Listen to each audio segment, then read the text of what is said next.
അടുത്തതാണ് ഇൻപെർഫറേറ്റ് ആനസ് അല്ലെങ്കിൽ ആനോറെക്ടൽ മാൽഫോർമേഷൻ. അതായത് ജനിച്ചു വീണിക്കുന്ന കുഞ്ഞിന് ഏനസ്, അതായത് പുറത്തേക്ക് മോഷനൊക്കെ പാസ് ചെയ്യാനുള്ള ഏനൽ ഓപ്പണിങ് ഇല്ലാതായിരിക്കുന്ന അവസ്ഥയാണ് ഈ ഇംപെർഫറേറ്റ് ഏനസ് അല്ലെ ഏനോറെക്ടൽ മാൽഫോർമേഷൻ എന്ന് പറയുന്നത്. ചിലർക്ക് അത് യുറേട്രയായിട്ട് കണക്റ്റഡ് ആയിട്ട് ചിലപ്പം ഇത് കാണാം.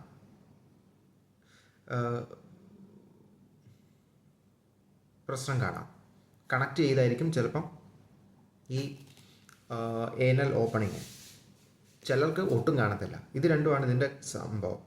അപ്പം absent of the anal position in the normal perineum, അല്ലെങ്കിൽ ഇത് കൺജനൈറ്റൽ അനോമാലിയാണ് in which anal opening is absent or covered by membrane preventing normal passage of the stool. ഒന്നല്ലേ ആബ്സെൻ്റ് ആയിരിക്കും, ഇല്ലെങ്കിൽ കവർ ചെയ്ത് വെച്ചേക്കുന്ന പോലത്തെ അവസ്ഥയായിരിക്കും. എന്താണേലും നോർമൽ സ്റ്റൂൾ പാസേജ് നടക്കാത്ത അവസ്ഥയാണ്. ഇതാണ് രണ്ട് കേസുകൾ. Some case fistula abnormal connection between anus and ureter. യുറേറ്ററുമായിട്ട് യുറേറ്റർ കണക്ഷൻ ചില സമയത്തുണ്ടാവും. ഇങ്ങനെ 3 സിറ്റുവേഷനുകളാണ് ഇതിൽ കൂടുതലായിട്ട് ഉണ്ടാകാറുള്ളത്. പിന്നെ ക്ലിനിക്കൽ ഫീച്ചേഴ്സ് എന്തൊക്കെയായിരിക്കും ഇതിൻ്റെ ക്ലിനിക്കൽ ഫീച്ചേഴ്സ്? സ്വാഭാവികമായിട്ട് മെക്കോണിയം പാസ് ചെയ്യാൻ പറ്റാത്ത അവസ്ഥയാണ്.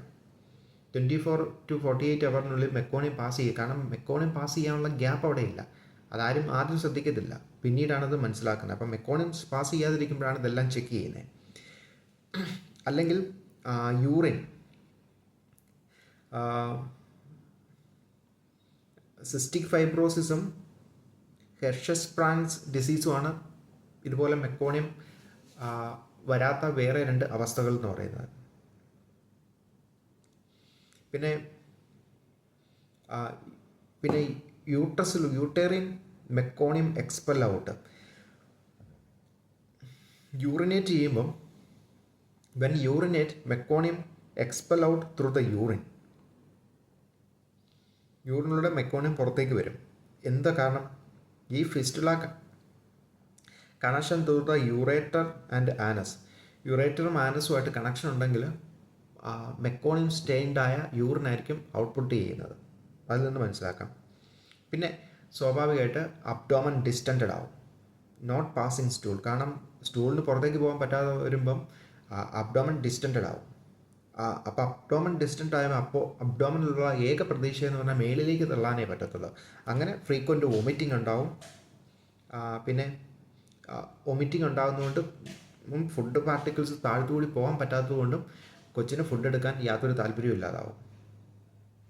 ഇൻ്റർവെൻഷൻ എന്താണെന്ന് വെച്ച് കഴിഞ്ഞാൽ NPOയിൽ വയ്ക്കുക എന്നുള്ള, പേഷ്യൻ്റ് ഒന്നും കൊടുക്കാതിരിക്കുക എന്നുള്ളതാണ് ഏറ്റവും നല്ല കാര്യം, സർജിക്കൽ കറക്ഷൻ നടത്തുന്നവരെ. പിന്നെ അന്നേരം IVയും ടോട്ടൽ പേരൻ്റൽ ന്യൂട്രീഷനും നമ്മൾ വേറെ കൊടുക്കണം.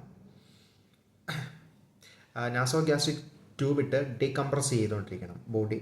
കാരണം ആവശ്യമില്ലാതെ വരുന്നതെല്ലാം പുറത്തേക്ക് തിരിച്ചെടുക്കാൻ പറ്റുന്ന ഒരു ഓപ്ഷൻ ഉണ്ടാക്കി കൊടുക്കണം. അത് നാസോഗ്യാസ്ട്രിക് ട്യൂബ് ഇട്ടേ ചെയ്യാൻ പറ്റത്തുള്ളൂ. പിന്നെ സർജിക്കൽ പരിപാടി എന്ന് പറഞ്ഞു കഴിഞ്ഞാൽ എന്തൊക്കെ സർജറി ആണെന്ന് പ്രൈമറി പെരിനിയൽ അനോപ്ലാസ്റ്റി, കൊളനോസ്റ്റോമി. പ്രൈമറി പെരിനിയൽ അനോപ്ലാസ്റ്റി എന്ന് പറയുന്ന പ്രൊസീജിയറാണ് ചെയ്യുന്നത്. അതിൻ്റെ കൂട്ടത്തിൽ ചിലപ്പോൾ കൊളോസ്റ്റോമി ടെമ്പറലി ചെയ്യും. കാരണം wound healing till the surgical site is healed, surgical site heal ആകുന്നവരെ. പോസ്റ്റ് ഓപ്പറേറ്റീവ് പൊസിഷൻ എന്ന് പറഞ്ഞാൽ സൈഡ് ലൈൻ പ്രോൺ പൊസിഷനാണ് കൊടുക്കേണ്ടത് with hip elevated position. Hip elevate ചെയ്ത് വെച്ചിരിക്കുന്ന സൈഡ് ലൈൻ പ്രോൺ പൊസിഷനാണ് കൊടുക്കേണ്ടത്. ഇതാണ് ഇതിനെക്കുറിച്ച് അറിയാനുള്ളത്.